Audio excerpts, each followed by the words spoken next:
Good morning, Jivita. Good morning, Alex. Jivita, இன்னைக்கு என்ன topic பத்தி டிஸ்கஸ் பண்ண போறோம்? இன்னைக்கு வந்துட்டு ஆக்சுவலா தமிழ்நாடுல இருக்கிறோம் நம்ம எல்லாரும். சோ தமிழ்நாடுல பாத்தீங்கன்னா ஒரு ஃபேமஸான ஒரு இடம் கண்டிப்பா வந்து மதுரை தானே. சோ மதுரை பத்தி பேசலாம்னு இருக்கேன். நீங்க என்ன சொல்றீங்க? ஓகே, மதுரை பத்தி நிறைய ஃபேக்ட்ஸ் உங்களுக்கு தெரிஞ்சிருக்குன்னு நினைக்கிறேன். எனக்கு ஒரு 2-3 ஃபேக்ட்ஸ் தெரியும். அதை வச்சு நான் ஒப்பேத்திக்கிறேன். நிறைய உங்ககிட்ட இருந்து விஷயம் தெரிஞ்சுக்கிறேன் நான் இன்னைக்கு என்ன மாட்டி விட்டுட்டீங்க. ஓகே அலெக்ஸ், சோ வழக்கமா இன்னைக்கு மதுரை பத்தி பார்க்கிறதுக்கு முன்னாடி நம்ம நேயர்களுக்கு வந்துட்டு குட் மார்னிங் சொல்லலாமா? சொல்லலாம். நேயர்கள் அனைவருக்கும் புத்தம் புது காலை வணக்கம்.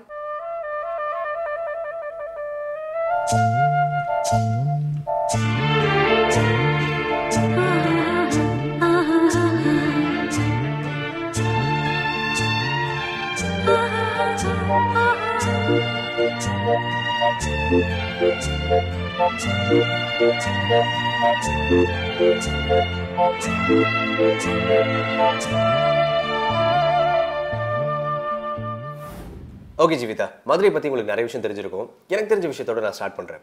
அது 3rd centuryல இருந்தே மதுரை வந்து டிஃபரெண்ட் கைண்ட் ஆஃப் ரூலர்ஸ் வந்து ரூல் பண்ணிருக்காங்க. ஓகேவா? பாண்டியாஸ் இருக்காங்க, சோலாஸ் நம்ம வந்து அதிகமா இந்த இடத்துல வந்து படையெடுக்க ட்ரை பண்ணிருக்காங்க, சுல்தான்ஸ் இருந்திருக்காங்க. ஓகேவா? இந்த மாதிரி நிறைய பேருடைய ஹிஸ்டரி வந்து மதுரையை நோக்கி இருக்கு. அது இல்லாம மேப், மதுரையோட மேப் வந்து 2500 இயர்ஸ்க்கு முன்னாடியே வந்து எக்ஸிஸ்டடா இருக்கு அப்படின்னு சொல்லி ஒரு சேயிங் இருக்கு. அலெக்சாண்டர் வந்து இந்தியா மேல படையெடுத்து வரும்பொழுது மதுரை அந்த சிட்டியோட மேப்லாம் வந்து அவர் ஃபைனல் பண்ணிருக்காரு. அதெல்லாம் பார்த்துருக்காங்க. பட் அது வரைக்கும் ரீச் ஆகலன்னு வச்சுக்கோங்க. நெக்ஸ்ட் பிரிட்டிஷ் நம்ம இடத்துல இருந்தப்போ கூட முக்கியமான ஒரு காலனியா வந்து மதுரை வந்து இயங்கி இருக்கு. ஆமா அலெக்ஸ், நீங்க சொன்ன மாதிரி மதுரை ஒரு இம்பார்ட்டன்ட் பிளேஸ் தான் சொல்லலாம், அதுவும் ஏஷியன் டைம்ல. டெஃபினெட்லி எல்லா ரூலருமே ஒரு இடத்த வந்து பிடிக்கணும் அப்படின்னு நினைக்கிறாங்கன்னா அந்த இடத்துல அட்ராக்டிவா, அந்த இடத்துல ஆர்டிஸ்டிக்கா ஏதோ ஒரு விஷயம் ஒளிஞ்சிருக்கு அப்படின்றத சொல்லலாம். ஸோ அதை தொடர்ந்து வந்து நம்ம செக்மெண்ட்டுக்கு போயிடலாமா இப்போ? எஸ், கண்டிப்பா. இன்னைய நாளோட யமகண்டம், ராவகாலம், நல்ல நேரம், குளிகை, இந்த மாதிரி விஷயங்களை தெரிஞ்சுக்கிறதுக்கான செக்மெண்ட் தான் இது. பார்த்துடலாமா? பார்த்துடலாம். இது சூரியோதயம்.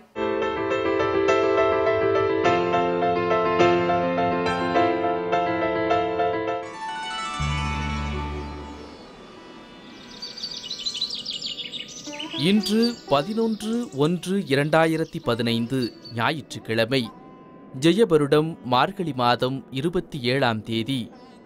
இன்று சூரியோதயம் 6:15 ராகு காலம் மாலை 4:30 மணி முதல் 6 மணி வரை, யமகண்டம் பகல் 12 மணி முதல் 1:30 மணி வரை, குளிகன் 3 மணி முதல் 4:30 மணி வரை, திதி சஷ்டி, உத்திரம் நட்சத்திரம்.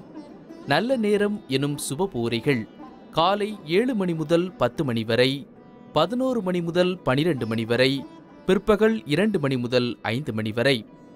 அமிர்த யோகம் கூடிய சுபதினம். இன்று கும்பராசிக்கு சந்திராஷ்டமம்.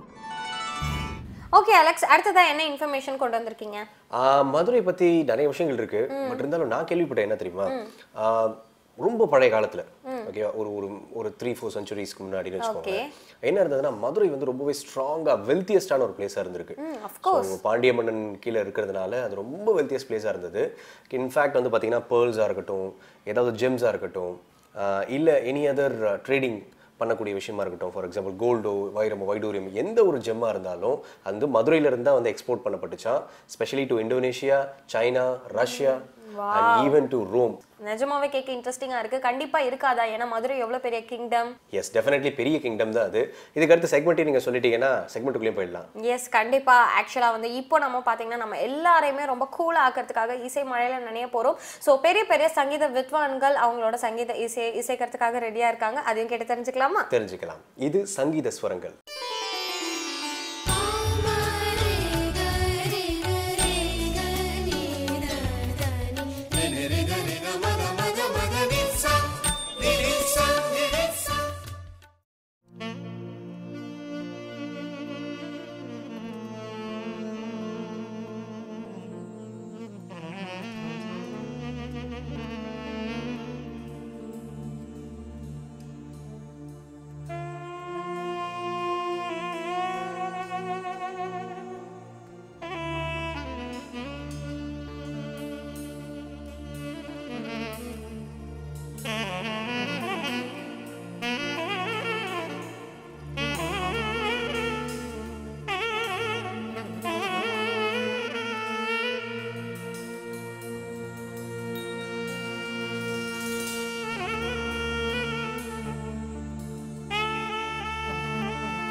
ஓகே ஜீவிதா, எனக்கு தெரிஞ்ச விஷயத்தை நான் சொல்லிட்டேன். Okay. மதுரை பத்தி உங்களுக்கு என்ன தெரியும் சொல்லுங்க.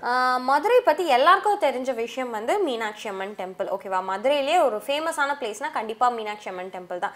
இந்த மீனாட்சி அம்மன் டெம்பிள்ல பாத்தீங்கன்னா 14 டவர் கேட்வே இருக்கு இல்லையா, அத்தனையுமே வந்து பாத்தீங்கன்னா அதுல இருக்க ஆர்கிடெக்சர் ரொம்பவே ஃபேமஸ் ஆனதுன்னு சொல்லிட்டு இருக்காங்க. அண்ட் அது மட்டும் இல்லாம அங்க வந்து இன்னமும் பாத்தீங்கன்னா புதையல்கள்லாம் இருக்குன்றத நம்பிட்டு இருக்காங்க. Okay okay. அண்ட் அந்த மீனாட்சி அம்மன் டெம்பிள் பத்தி நான் கூட ஒரு விஷயம் கேள்விப்பட்டிருக்கேன். கிட்டத்தட்ட ஸ்கல்ப்சர்ஸ்ல வந்து 33,000 வெரைட்டி ஆஃப் ஸ்கல்ப்சர்ஸ் வந்து கிரியேட் பண்ணிருக்காங்களா அப்பயே.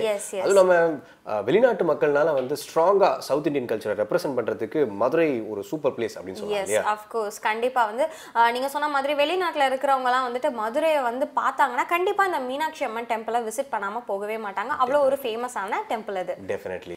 சூப்பரான விஷயம் நம்ம தெரிஞ்சுக்கிட்டோம். இப்போ இதை தொடர்ந்து பாத்தீங்கன்னா இனிய நாளோட 12 ராசிக்காரர்களுடைய பலனையும் தெரிஞ்சுக்கணும் இல்லையா? சோ அதுக்காக தான் நம்ம யதார்த்த ஜோதிடர் ஷெல்வி ரெடியா வெயிட் பண்ணிட்டு இருக்காரு. அதையும் கேட்டு தெரிஞ்சுக்கலாமா? தெரிஞ்சுக்கலாம். இது யோகம் நல்ல யோகம்.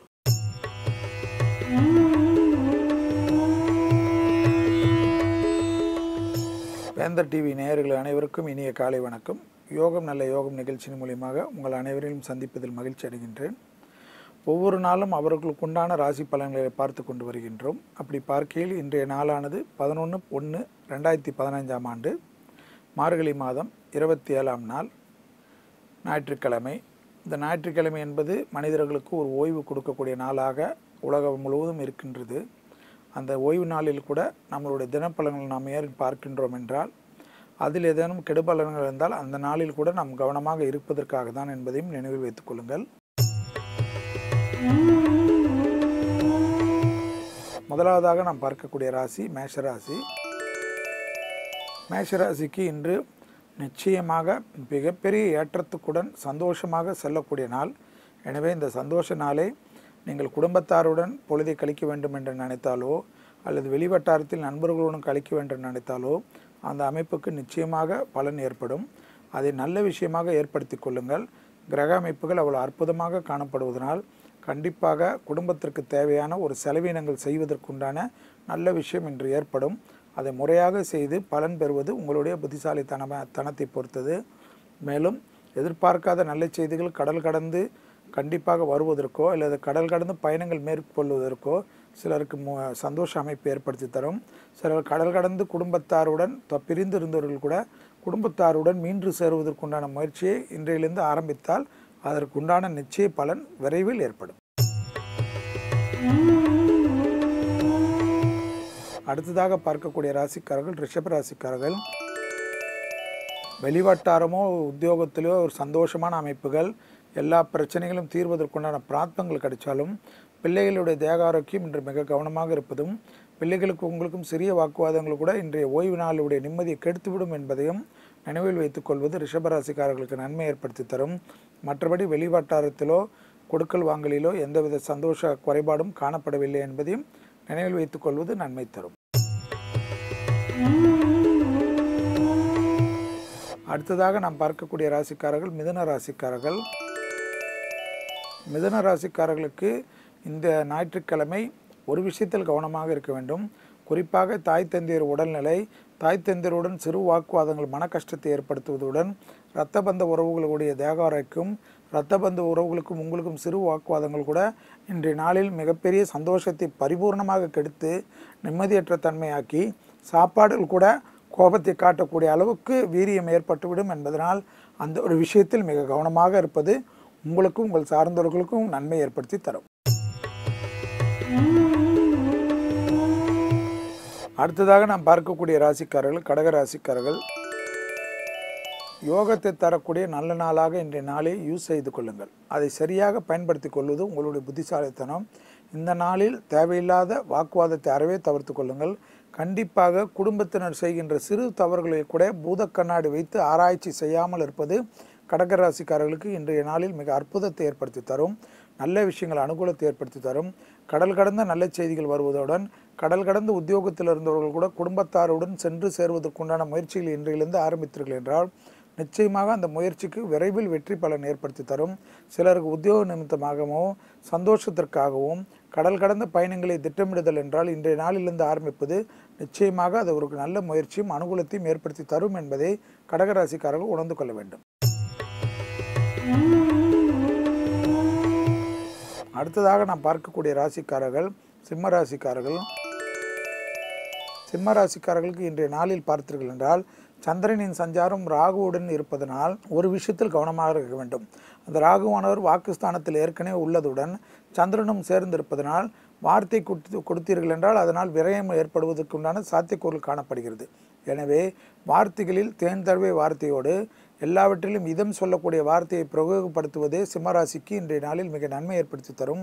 அதே போல் உங்களுடைய சந்தோஷ அமைப்புக்கு ஒரு குறையும் காணப்படவில்லை. நீங்கள் நினைத்தது நடக்கக்கூடிய நல்ல நாளாக இன்றைய நாள் காணப்படுகிறது. எடுத்த காரியத்தில் ஜெயம் ஏற்படுவதற்குண்டான உத்தரவாதம் கிடைக்கிறது. தொலைதூர செய்திகள் நன்மைகள் ஏற்படுவதற்குண்டான நல்ல அமைப்புகள் ஒன்றன் பின் ஒன்றாக வருவதை சரியாக சிம்மராசிக்காரர்கள் பயன்படுத்தி கொள்ள வேண்டும். அடுத்ததாக நாம் பார்க்கக்கூடிய ராசிக்காரர்கள் கன்னியா ராசிக்காரர்கள். கன்னியா ராசிக்காரர்களுக்கு இந்த ஞாயிற்றுக்கிழமை பார்த்தீர்கள் என்றால் காலையில் எழுந்துகின்ற சமயத்திலிருந்து காலை பொழுதிலே தேவையில்லாத வாக்குவாதம் குடும்பத்தில் நீங்களே தான் ஆரம்பிப்பீர்கள்.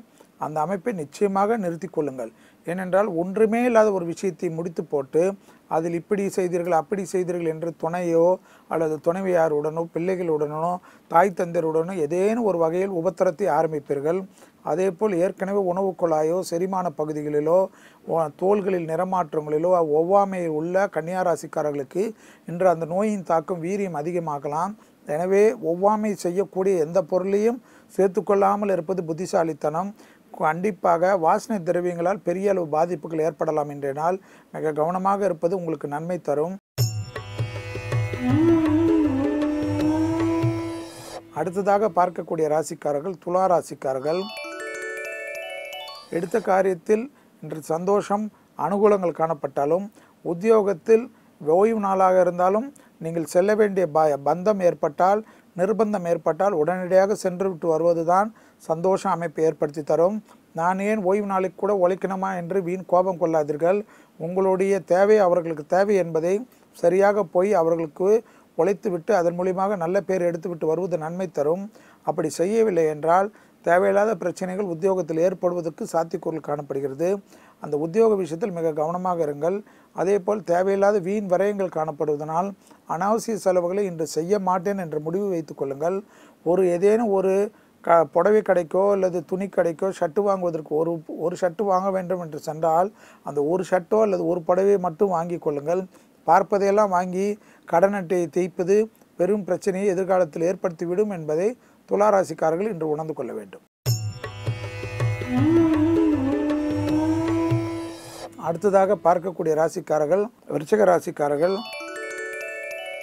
லாபத்தின் அளவு நிச்சயமாக அனுகூலத்தை ஏற்படுத்தி தரும். அதனால் கண்டிப்பாக குடும்பத்தினருடன் தொலைதூர ஷாப்பிங்களுக்கோ கேளிக்கை போன்ற விஷயத்திற்கோ உறவினர் வீட்டுக்கோ நண்பர்கள் வீட்டுக்கோ செல்லக்கூடிய முயற்சிகள் இன்று வெற்றி திருவினையாக்கும். குடும்பத்தில் சந்தோஷத்தையும் அனுகூலத்தையும் ஏற்படுத்தி தரும். சிலர் கடல் கடந்த பயணங்கள் திட்டமிடுதல் கூட இன்றைய நாளில் செய்தால் எதிர்காலத்திலோ இன்றோ கூட அதற்கு உண்டான உத்தரவாதம் கிடைக்கும். நல்ல செய்திகள் ஒன்றன் பின் ஒன்றாக வருவதற்குண்டான சாத்தியக்கூறுகள் காணப்படுகிறது. குடும்பத்தில் உள்ள பிள்ளைகளுடைய விஷயத்தில் சுபவிரய பிராப்தங்கள் இன்று நல்ல விஷயங்கள் யார் மூலியமாக வந்து சேரலாம். எனவே நல்ல ஓய்வு நாளாக இன்றைய நாள் மாற்றிக்கொள்வதற்கு உங்களோட முயற்சி மிக அதிக அளவு தேவைப்படுகிறது.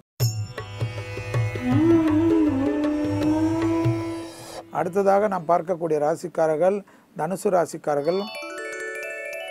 நிச்சயமாக உத்தியோகத்தில் படிப்படியாக ஒரு பிடிப்பு ஏற்படும். அது ஓய்வு நாளாக இருந்தாலும் உங்களுடைய தேவை நிச்சயமாக தேவைப்படும். வியாபாரத்தில் ஓரளவு பெரிய அளவு முதலீடுகளுக்கு உண்டான பேச்சுவார்த்தைக்கு இன்று சிலர் கூப்பிடுவார்கள். அதற்கு செல்லாமல் இருப்பது தேவையில்லாத நல்ல வாய்ப்பை இழக்க நேரிடலாம். அதற்காக பெரிய மனிதர்கள் சந்திப்பு, பெரிய ஒரு சமூகத்தில் உள்ள பெரியவர்களுடைய சந்திப்பு, அரசியல் அமைப்பில் உள்ளவர்கள் உங்களுடைய தலைவர்களுடைய அழைப்புக்கு ஏற்றவாறு இன்று செல்வது தேவைப்படக்கூடிய அமைப்பு. படைப்பாளிகளுடைய படைப்புகள் மற்றவர்கள் ஏற்றுக்கொள்ளக்கூடிய நாளாக இன்றைய நாள் காணப்படுகிறது. மனதிற்கு ஏதாவது ஒரு நல்ல செய்தி வருவதனால் ஒரு பரவசம் ஏற்படக்கூடிய நாளாக இன்றைய நாள் காணப்படுகிறது.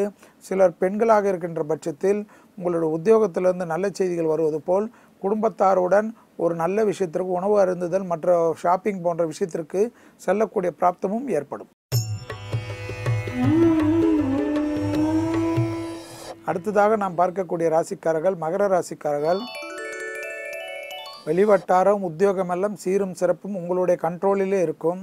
ஆனால் தந்தை வழி உறவுகளுக்கும் உங்களுக்கும் தேவையில்லாத வாக்குவாதம் ஏற்படும். தந்தையாருடைய தேக ஆரோக்கியத்தில் சிறு பாதிப்புகள் காணப்பட்டாலும் மருத்துவ ஆலோசனை பெற்றுக்கொள்வது இன்றைய நாளில் உங்கள் தலையாய் கடமை. பெற்றோருக்கு செய்யக்கூடிய பணிகளிலிருந்து தவறுவதனால் நமக்கு மற்ற விஷயங்கள்லாம் தேடி வரும் என்று நினைக்கவே கூடாது. அவர்கள் சந்தோஷமாக இருக்கின்ற பட்சத்தில் வரக்கூடிய நல்ல விஷயங்கள் எல்லாம் பன்மடங்காக பெருகி வரும் என்பதனால் மகர ராசிக்காரர்கள் அந்த ஒரு விஷயத்தில் மிக அதிக கவனம் செலுத்துவது நன்மை ஏற்படுத்தி தரும். நல்ல விஷயங்கள் நல்ல அமைப்புகள் என்பதனால் சுபவேரிய பிராப்தம் ஏற்படுவதனால் ஏதேனும் ஒரு பொருள் சேர்க்கைக்கு உண்டான உத்தரவாதம் கிடைக்கக்கூடிய நாளாக இன்றைய நாள் காணப்படுகிறது. அடுத்ததாக நாம் பார்க்கக்கூடிய ராசிக்காரர்கள் கும்பராசிக்காரர்கள். கும்பராசிக்காரர்களுக்கு உத்தியோகத்திலும் இருக்கட்டும், வெளிவட்டாரத்திலும் இருக்கட்டும், குடும்பத்திலும் இருக்கட்டும் இன்று சிறிது கவனமாக இருப்பதுடன் அனாவசிய பயணங்களை அறவே தவிர்த்து கொள்வது, கேளிக்கை போன்ற விஷயத்திற்கு முக்கியத்துவம் கொடுக்காமல் இருப்பது, தேவையில்லாத நண்பர்களுடன் அரட்டை கச்சேரி போன்ற விஷயத்திற்கு செல்லாமல் இருப்பது, தான் உண்டு தன் வேலை உண்டு என்று சுருங்கிக் கொள்வது நன்மை ஏற்படுத்தி தரும். முடிந்தால் ஆமையை போல் ஓட்டுக்குள் சுருங்கிக் கொள்வது கும்பராசிக்காரர்களுக்கு இன்றைய நாளில் மிக நன்மை தரும். ஏனென்றால் சந்திராஷ்டிரம அமைப்பில் சந்திரன் 8ஆம் இடத்தில் இருக்கக்கூடிய ராசியில் இன்றைய நாள் காணப்படுவதனால் சிறிது எல்லா விஷயத்திலும் கவனமாக இருப்பதும், குறிப்பாக தேவையில்லாத இரவு நேர பயணத்திற்கு அவசரகதியில் செல்வதெல்லாம் கூடவே கூடாது என்பதை கும்பராசிக்காரர்கள் உணர்ந்து கொள்ள வேண்டும்.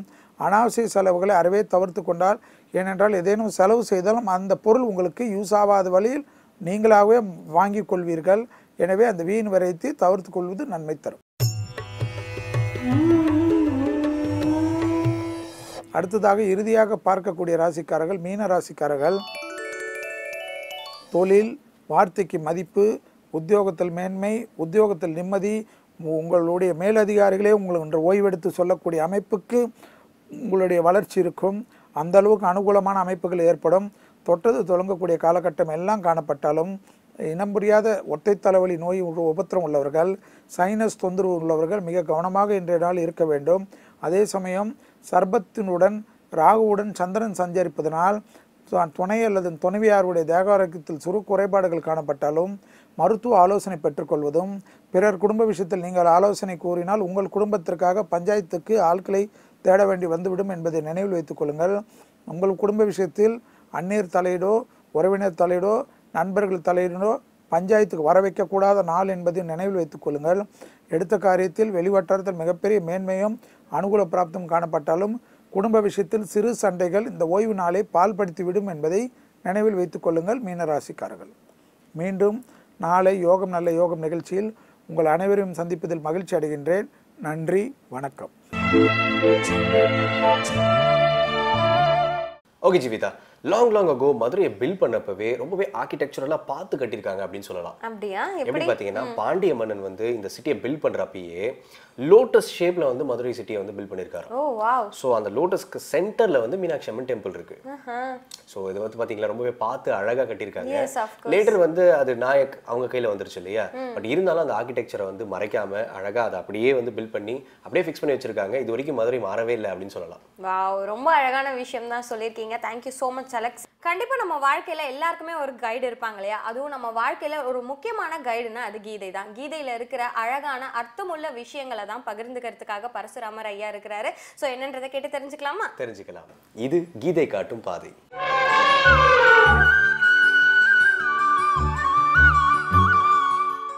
வசுதேவ சுதம் தேவம் கம்ச சாணூர மர்தனம் தேவகி பரமானந்தம் கிருஷ்ணம் வந்தே ஜெகத்குரும்.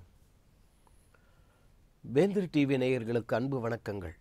கீதை காட்டும் பாதை எனும் தொடரில் 3வது அத்தியாயத்திலிருந்து அற்புதமான தகவல்களை அங்கே கண்ணன் வாயிலாக நாம் தரிசனம் செய்து கொண்டு வருகின்றோம். பலவிதமான யஜ்யங்களை அங்கே சொல்லி, அதாவது நாம் செய்யக்கூடிய செயல்பாடுகள் எப்படி இருக்கணும், அந்த செயல்பாடுகளுடைய விளைவு என்ன என்றெல்லாம் சொல்லி கொண்டு வந்த கண்ணன் அடுத்தாவதாக ஒரு தகவலை ஆரம்பிக்கின்றார் அப்படின்னு சொல்லிட்டு பார்த்தோம் இல்லையா? அன்னம் என்று சொல்லக்கூடியது, அதிலிருந்து அன்னாத் பவந்தி பூதானி பர்ஜன்யாத் அன்ன சம்பவஹா யஜ்ஞாத் பவதி பர்ஜன்யஹா யஜ்ஞஹா கர்ம சமுத்பவஹா. பார்த்தோமே, ஸ்லோகத்தை மட்டும்தான் பார்த்தோம்.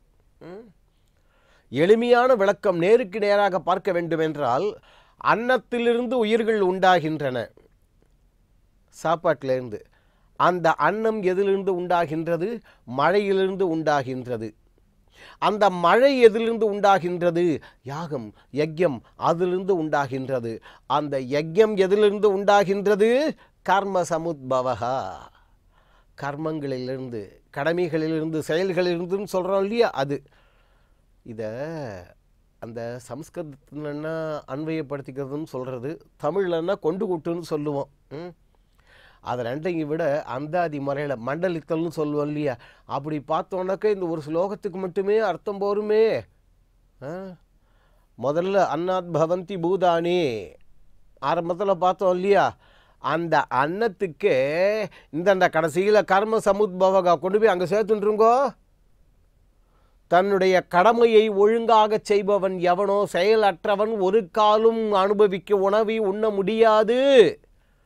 உழைச்சாதான் உணவு, அது மட்டும் இல்லை, உழைக்காதவனுக்கு அந்த உணவை உண்ண உரிமை கிடையாது. உரிமை கிடையாது, கிடையாது ஐயா. உழைக்காமல் இன்னைக்கு எது கிடைச்சாலும் வாங்கிக்கிறோமே, இலவசம் இலவசம் இலவசம். இலவசமாக ஒரு இடத்துல யானை கொடுக்குறாங்கன்னா ஒருத்தன் கேட்டான், இந்தாங்க ஐயோ பாவம் நீங்கள் வச்சுக்கங்க, என்ன ஒரு 2 யானையாக கொடுங்களேன், ஐயோ பாவம் அப்படி 2 யானையாக கொடுத்தா அவன் விடலை. அவன் எனக்கு ஒன்று என் ஓப்படி ஆளுக்கு நாத்தனாருக்கு மச்சினிக்கு 10 யானையும் வாங்கிட்டு போட்டாங்க. 10 யானைக்கும் ஒருவேளை சோறு போடுறதுக்கு யோக்கியதை இருக்கா? 10 யானையை நிறுத்தி வைக்க முடியுமா? 10 யானைக்கு சங்கிலி வாங்கிறதுக்காவது யோக்கியதை இருக்கா? முடியுமா? எங்கேயா போகிறோம் நாம் அத்தனை பேரும்?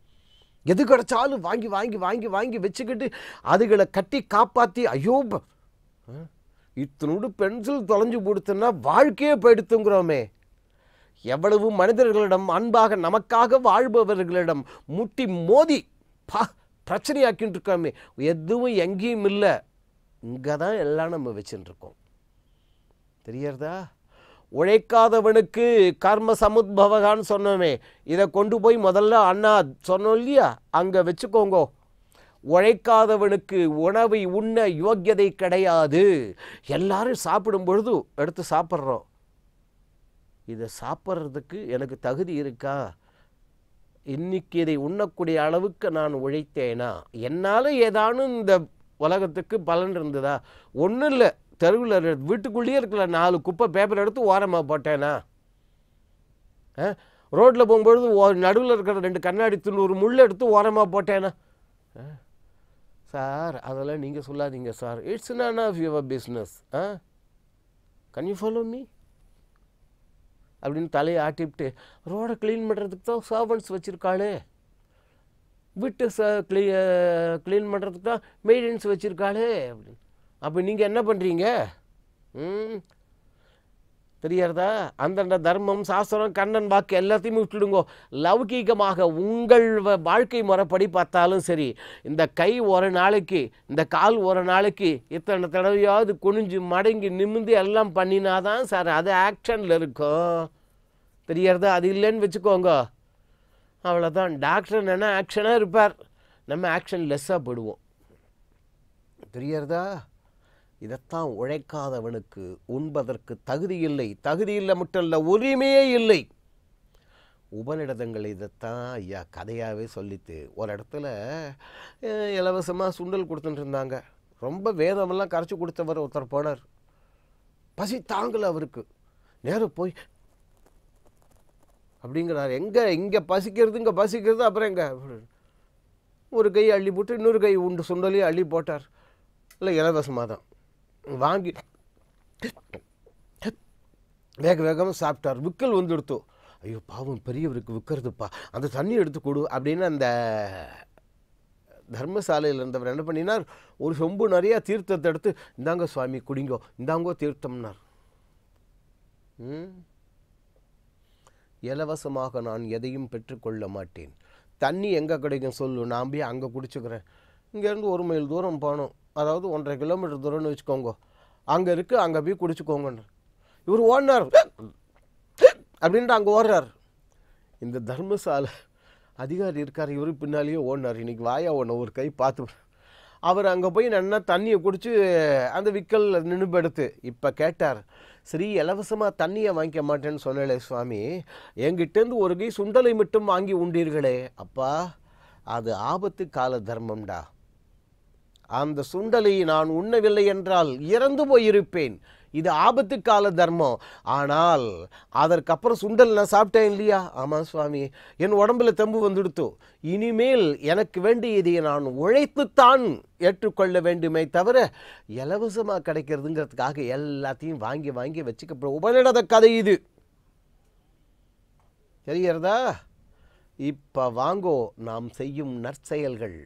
அதுதான் அந்தண்ட அன்னா பவந்தி பூதானி. அன்னத்திலிருந்து தான் எல்லா விதமான ஜீவராசிகளும் உயிர்களும் தோன்றுகின்றன. அப்போ அந்த அன்னம் என்பது எதிலிருந்து உண்டாகின்றது? உணவு மழையிலிருந்து. அப்போ அந்த மழை என்பது யக்யம், யாகத்திலிருந்து. அப்போ யக்யா கர்ம சமுத்பவகா. அப்போ அந்த யாகம் வேள்வி யக்யம்ங்கிறது இந்த கர்மங்களிலிருந்து. தெரியுறதா? இங்கே கர்மத்தில் ஆரம்பித்து அங்கே முடியறது. முறை என்று பார்த்தால் நெல்லுக்கு இறைத்த நீர் வாய்க்கால் வழியோடி புல்லுக்கும் ஆங்கே பொசிந்தார் போர் தொல்லலகில் நல்லார் ஒருவர் உளரில் அவர் பொருட்டு எல்லாருக்கும் பெய்யும் மழைன்னு தமிழில் சொல்லித்தே. இப்பொழுது வாருங்கள், இதற்கு விரிவுரையை சற்று ஆழமாக பார்க்கலாம். அன்னத்திலிருந்து தான் எல்லா ஜீவராசிகளும் உண்டாகின்றன. உணவு இல்லாவிட்டால் எந்த ஜீவராசியும் வாழ முடியாது. ஒரு சான் வயிறே இல்லாட்டா உலகத்தில் ஏது கலாட்டா. பாட்டே இருக்கு ஐயா. சான் வயத்துக்காக இந்த சர்வலோகங்களையும் சுற்றி திரியிறனே வசனமே இருக்கு அந்த காலத்தில், நாடக வசனங்களே. அதனால் அன்ன விசாரம், அதுவே விசாரம். பட்னத்தார் யார்? முற்றும் துறந்த மகாமுனிவர். அவர் நானும் நீங்களும் எந்த மூளை? இப்போ கூட இது தெரிஞ்சுக்கலைன்னா அப்புறம் இதனால் கண்ணனுக்கு எந்த விதமான லாபமும் இல்லை, இதை கொடுத்த முனிவர்களுக்கும் எந்த விதமான லாபமும் இல்லை, நமக்குத்தான் நஷ்டம். இந்த அன்னத்திலிருந்து தான் ஜீவராசிகள் உண்டாகின்றன. கூர்மையாக கேட்கணும். லௌகிக்கமாக முதல்ல இப்படி பார்த்தாச்சு. இப்போ வாங்கோ, நாம் விடுறோம் இல்லையா? இழுத்துக்கிறது இல்லை. நாம் வெளியில் விடும் மூச்சு காற்று கரிய மேலே வாயு. குப்பை கிப்பை அதை எதோ கொட்டி எதனா கொளுத்தினாக்க அங்கேருந்து அந்த கரிய மேலே வாயு. இது உணவு யாருக்கு? மரங்களுக்கு. என்னையா தெய்வ சிருஷ்டி. இவைகளை நாம் விடும் கரியமில்ல வாயு, அங்கே குப்பை சத்தி எரிச்சா வர்ற அது. இப்படி நமக்கு தேவையில்லாதவைகளை அந்த இயற்கை, அந்த மரம், செடி, கொடி அவைகள் ஏற்றுக்கொண்டு நன்றாக உண்டு விட்டு இதெல்லாம் சாப்பிட்டாதான் அதுகள் ஜீவராசிகள் வாழலாம். அவைகள் அவ்வாறு வாழ்ந்து நமக்கு தேவையான பிராணவாயுவை வெளியில் விடுகின்றன. அன்னாத் பவந்தி பூதானினா முட்டாள்தனமாக சொல்லிட்டு போயிடலை. இப்போ வாங்கோ, ஒரு போன ஸ்லோகம் அதுக்கு முன்னாடி ஸ்லோகத்தில் இதே அத்தியாயங்களில் இப்படிப்பட்டவைகளை யஜ்யத்தின் மூலமாக சமர்ப்பணம் பண்ணிட்டு, யஜ்யத்தில் மிகுந்ததை தான் உண்பவன் எவனோ அவன்தான் மேலோன் உயர்ந்தவன். ஏன் சொன்னான் தெரியறதா? நமக்கு உதவாததை மரங்கள் செடி கொடிகள் ஏற்றுக்கொண்டு நமக்கு உதவக்கூடியதை அப்படின்னு கூட சொல்லப்படாது. நமக்கு மிகவும் அவசிய தேவையான அந்த பிராணவாயுவை மரம் செடி கொடிகள் கொண்டு நமக்கு கொடுக்கறது. இடைவெளி விட்டுருக்க. ஏன் தெரியுமா? இப்படி நாம் வாழ தாம் வாழும் அந்த மரங்களையும் செடிகளையும் கொடிகளையும் இன்று நாம் என்ன பாடுபடுத்தி வைத்திருக்கிறோம். மரம் செடி கொடிகளின் பயன் என்னன்னா உடனே குழந்தைகள் இன்னைக்கு தெளிவாக எழுதி போடுறது. வெட்டி ரோடில் போட்டு போக்குவரத்தை நிறுத்தி விடலாம் தாத்தா, நிறுத்தி விடலாம் அங்கிள். அவங்க கூடி ஜங்கில் அழித்து ஒழிச்சு கட்டி பண்ணோம் காட்ட. ஒரு சாதாரண உணவு, ஒரு சாதாரண ஓரறிவுள்ள உயிரினங்கள், செடி கொடிகள், தொல்காப்பியார் அன்றைக்கே சொல்லிட்டு போயிட்டார் ஐயா. அதுலேயே இவ்வளவு இருக்குன்னாக்க மற்ற ஜீவராசிகள் என்ன? பசுவுக்கு போடுறேளே ஒரு பசுமாடு, அதுக்கு என்னத்தை போடுறோம் நம்ம? அழகாக அறுவடை பண்ணி நெல் நமக்கு, அந்த வைக்கல் உதவாது மாட்டுக்கு. அதை நல்லா மேலே இருக்கிற அதை அரைச்சிவிட்டு உள்ளே இருக்கிற அரிசி நமக்கு, மேலே இருக்கிற தவிடு மாட்டுக்கு. அரிசியை களையிறோம், அரிசி நமக்கு கை நீர் அது உதவாதது எல்லாம் இப்படி அதுக்கு அப்படின்னா. சரி இலையில போட்டு நல்லா சாப்பிட்றோம், அப்புறம் இலை மாட்டுக்கு அப்படின்னா. இப்படின்னா நமக்கு தேவையில்லாததை நம்மால் விலக்கப்பட்டதை ஏற்றுக்கொண்டு அந்த மாடுகள் உழைப்பையும் நமக்கு உரமூட்டுவதற்காக பாலையும் கொடுக்கின்றது. இதன் காரணமாகத்தான் தெய்வங்கள் கிருஷ்ணர் போய் அங்கே ஏதோ மாடு மேய்ச்சர்னா முட்டாள சொல்லிட்டு போல முன்னோர்கள், சிவபெருமான் அங்கே போய் ஒரு மாடு மேலே உட்காந்துருக்காருன்னு அதுவும் விவரம் தெரியாமல் சொல்லிட்டு போயிடல என்று அங்கே புலவர் கீரன் அவர்கள் இதை அற்புதமாக விளக்கம் சொல்லுவார். இப்போ விலங்கினங்கள் பார்த்தாச்சு, அந்தண்ட மரம் ஒரு செடி ஓரறிவுள்ள செடி கூடி பார்த்தோம் இல்லையா? அன்னாத் பவந்தி பூதானி, உணவின் மூலமாகத்தான் எல்லா ஜீவராசிகளும் உருவாகின்றன. வாங்கோ, உணவில்லாவிட்டால் ஜீவராசிகள் உயிர் வாழ மட்டும் இல்லை, உருவாகவே முடியாது. அந்த உணவு என்பது மழையிலிருந்து பர்ஜன்யாத் அன்ன சம்பவகா, ரெண்டாவது வரையில் அங்கே சொன்னோம் இல்லையா? மழையிலிருந்து தான் அந்த உணவு உண்டாகின்றது. இப்போ கூர்மையாக கேட்கணும், அந்தண்டு ஜீவராசிகளை உயிரினங்களை சொல்லிவிட்டு உணவை சொல்லி உடனே மழையை சொல்லி இருக்கின்றது. இதன் காரணம் என்ன? அப்போ ஜீவராசிகளுக்கும் உணவிற்கும் இந்த மழைக்கும் ஏதோ ஒரு மாபெரும் தொடர்பு இருக்க வேண்டும் அல்லவா? ஒரு அற்புதமான லிங்க், உங்களுக்கு புரியும்படியாக சொல்கிறது லிங்க் ஒன்று இருக்குது. அப்படிப்பட்ட அந்த மழையில் நிறுத்தி வச்சுருக்கோம். அந்த மழை யாகம் யஜ்யம் வேள்வின்னு சொல்கிறோமே, அவைகளிலிருந்து உண்டாகின்றது. இப்படி உண்டாகிறது சரி, அது எங்கிருந்து உண்டாகின்றது? அந்த யாகமோ யஜ்யோ வேள்வியோ கர்ம சமுத்பவகா, இந்த கர்மங்களிலிருந்து உண்டாகின்றது. அப்போ கர்மம் என்றால் என்ன? அது எதிலிருந்து உண்டானது? ஜீவராசிகளுடைய உற்பத்தியை சொல்லி அது அன்னத்திலிருந்து உண்டாகின்றது என்று சொல்லி, அது மழையிலிருந்து உண்டாகின்றது என்று சொல்லி ஏன் சொல்ல வேண்டும்? இன்னைக்கு உங்கள் விஞ்ஞானம் சொன்ன உண்மையை அன்றே நமது மெய்ஞானி கண்ணன் பரவாசுதேவன் கீதையில் சொல்லி வைத்திருக்கிறார். அபூர்வமான ஆச்சரியகரமான அந்த தகவலை நாம் அடுத்த நிகழ்ச்சியில் தரிசிக்கலாம். அந்த பரவாசுதேவன் ஜகத்குரு கண்ணன் நம் எல்லோருடைய உள்ளங்களிலும் இல்லங்களிலும் எழுந்தருளியிருந்து நம் குடும்பங்களில் ஆரோக்கியம், அமைதி, நிம்மதி, ஒற்றுமை என்று சொல்லக்கூடிய அந்த மாபெரும் செல்வங்களை வாரி வழங்க வேண்டுவோம். கண்ணன் வழங்குவார். ஓகே ஜீவிதா, மதுரை பற்றி நிறைய விஷயம் நானும் தெரிஞ்சுக்கிட்டேன் இன்னைக்கு. அதுவும் இல்லாமல் மதுரை பற்றி படிக்கும் போது நிறைய இன்ட்ரெஸ்டிங்கான ஃபேக்ட்ஸ்லாம் வந்து திருப்பி தெரிஞ்சுக்கிட்டே இருக்கும். ஸ்பெஷலி வந்து மதுரை தூங்கா நகரம், அதாவது ஃபுட்டில் வந்து என்ரிச்ட் ஃபுட் வந்து சவுத் இண்டியன் ஃபுட் வந்து மதுரையில் கிடைக்கும். அது இல்லாமல் நம்ம கல்ச்சரை ஸ்ட்ராங்காக ரெப்ரசென்ட் பண்ணுறதுக்கான ஒரு இடம் அப்படின்னு பார்த்தீங்கன்னா அது மதுரை அப்படின்னு எப்பவுமே சொல்லலாம். அஃப்கோர்ஸ், கண்டிப்பாக நீங்களும் ரொம்ப சூப்பரான இன்ஃபர்மேஷன்லாம் கொடுத்துட்டீங்க. நம்ம சவுத் இந்தியாவிலேயே ஒரு இம்பார்ட்டண்ட்டான பிளேஸ்னால் கண்டிப்பாக மதுரையை சொல்லியே ஆகணும். மதுரையில் பார்த்தீங்கன்னா நிறைய வந்து முத்திரைகள் பதிச்சிருக்காங்கன்னே அந்த மாதிரி சொல்லலாம். நீங்களும் நானும் எப்படி என்ஜாய் பண்ணுமோ அதே மாதிரி நம்ம வியூவர்ஸும் என்ஜாய் பண்ணியிருப்பாங்க இல்லையா அலெக்ஸ்? ஆமா ஜீவிதா. என்ன நேயர்களே, மதுரை பற்றி வந்த எல்லா விஷயமும் உங்களுக்கு ரொம்ப யூஸ்ஃபுல்லாக இருந்திருக்கும்னு நினைக்கிறோம். இதே மாதிரி செட் ஆஃப் செக்மெண்ட்ஸ் அண்ட் சுவாரஸ்யமான இன்ஃபர்மேஷனோட நாளைக்கு வந்து உங்களை சந்திக்கும் வரை it's by from Alex and Jeevitha from புத்தம் புது காலை. பாய்.